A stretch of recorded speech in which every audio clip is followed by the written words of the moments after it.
Mantan supir Denada akhirnya buka suara terkait siapa Resa. Ada bahagia, ada takut, ada bingung, semua campur jadi satu. Dan waktu itu saya sadar, ini bukan cerita main-main. Denada sempat bilang pelan ke saya, sambil natap bayinya. "Mas, ini anak saya." Kalimatnya pendek, tapi berat. Sejak hari itu saya tahu posisi saya bukan cuma supir. Saya jadi orang yang ikut menyimpan rahasia hidup seseorang. Dan rahasia ini bukan kecil. Resa waktu itu diasuh sama pamannya, adik kandung ibunya Denada. Awalnya kelihatan baik, rumahnya sederhana, lingkungannya tenang. Alasan mereka waktu itu cuma satu, katanya demi keamanan, supaya Resa tumbuh normal, supaya nggak kena gosip. Saya nurut, saya pikir itu masuk akal. Tapi yang saya lihat selanjutnya, bikin saya sering mikir sendiri. Denada nggak pernah mengenal dirinya sebagai ibu. Resa manggil Denada bukan dengan panggilan ibu. Dia nganggap Denada cuma tamu, orang jauh. Kadang datang, kadang hilang. Setiap kali kami mau pulang ke Jakarta, Denada selalu lama berdiri di depan rumah itu.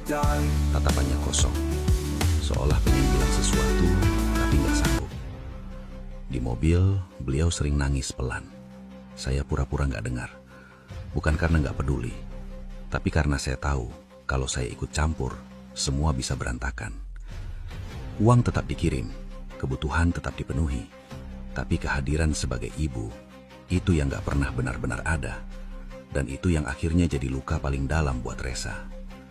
Saya tahu sejak awal, anak itu akan tumbuh dengan pertanyaan. Dan suatu hari, pertanyaan itu akan minta jawaban. Dan hari itu, sekarang sudah mulai kelihatan arahnya. Setelah Resa lahir, saya baru tahu satu hal lagi yang selama ini benar-benar disembunyikan. Denada itu bukan cuma punya anak, dia juga pernah menikah, nikah siri. Dan saya tahu karena saya ikut ngantar ke hari itu. Gak ada gedung mewah, gak ada pesta, gak ada tamu banyak. Tempatnya sederhana. Orang-orangnya itu-itu saja. Dan saya ingat betul wajah Denada waktu itu. Bukan wajah orang bahagia sepenuhnya. Lebih ke wajah orang yang nekat. Laki-laki yang jadi suaminya itu bukan orang sembarangan. Dia artis ibu kota. Wajahnya sering muncul di layar. Tapi hari itu dia juga kelihatan tegang. Sama-sama takut ketahuan. Sama-sama sadar kalau hubungan ini kebuka, karir dua-duanya bisa hancur. Saya nggak mau sebut nama. Dari dulu sampai sekarang, cuma saya yang tahu siapa dia. Dan itu bukan karena saya bangga, tapi karena dari awal Denada minta satu hal lagi ke saya. "Mas, kalau ini sampai keluar, hidup banyak orang bisa rusak." Saya anggap itu amanah, dan saya pegang sampai sekarang. Pernikahan itu nggak lama, hubungannya juga nggak sehat, bukan karena nggak cinta, tapi karena tekanan. Jadwal, gosip, tuntutan publik, semua bikin hubungan itu gak punya ruang buat tumbuh. Waktu Resa lahir, situasinya makin rumit. Si ayah itu gak siap, Denada juga ketakutan. Akhirnya diputuskan satu hal yang paling gampang, tapi paling menyakitkan. Anaknya disembunyikan.